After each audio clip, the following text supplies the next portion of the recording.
things to consider. All right, let's start looking at some sex hormones. All right. So we collectively refer to the sex hormones as all three types of estrogen. There's three. Men, I'm talking to you too. Estrogen, progesterone, and testosterone. So these really, we find a lot of balance. Again, this applies to men and women. So we're going to start with estrogen. As I mentioned, there's three different types of estrogen, and they're more predominant depending on which phase of life we're in. So estradiol is the most potent and most dominant estrogen in menstruating women. Estrone becomes more dominant in menopausal women. Estriol is two things to consider with estriol. One, it's more dominant in pregnant women. Second, it is our detox form of estrogen. So when we detox estradiol, we detox it into estriol before eliminating it.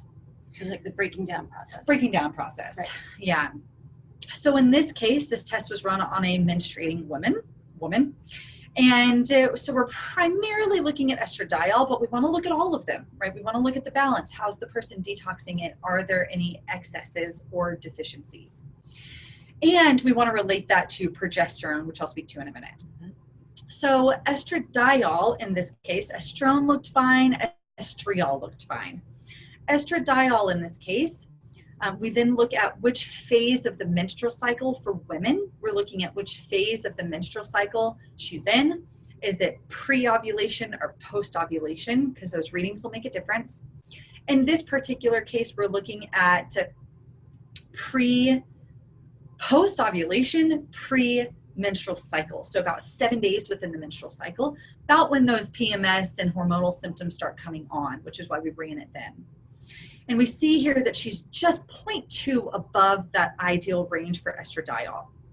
So we refer to this when estrogen is high in and of itself, or if estrogen is normal and progesterone is low, which we'll talk about in a minute, we collectively refer to this as estrogen dominance.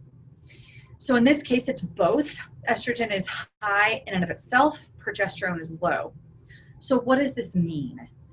Estrogen is a proliferative active hormone. That means when estrogen is high, common symptoms associated with this are weight gain, bloating, like a puffy feeling, abnormal periods, or the periods might be normal, but they're really heavy, really intense, really heavy cramps. PMS is really severe. Those are things that we'll see oftentimes in women with high estrogen. In men, kind of similar, minus the menstrual aspect, obviously. But in men, we'll see weight gain, inability to build sufficient muscle tone, inability to lose weight, possibly more emotional than you usually are. So I'm not saying emotions in men is a bad thing. But if you're, let's say, for example, tend to be more stoic and you find yourself crying at commercials or teary-eyed at different conversations or events, or, more irritable or less motivated, less driven, then we can look at estrogen, and high estrogen can relay that in men as well. Man boobs, gynecomastia. This is a real thing too. Again, we're going to look at estrogen. One seed I want to plant for men, where high estrogen comes from.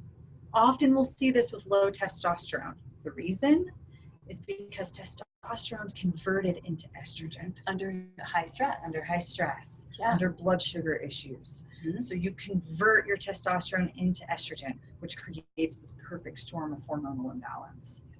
Okay. Progesterone. Love it. Yes. So progesterone is I mentioned estrogen is active proliferative hormone.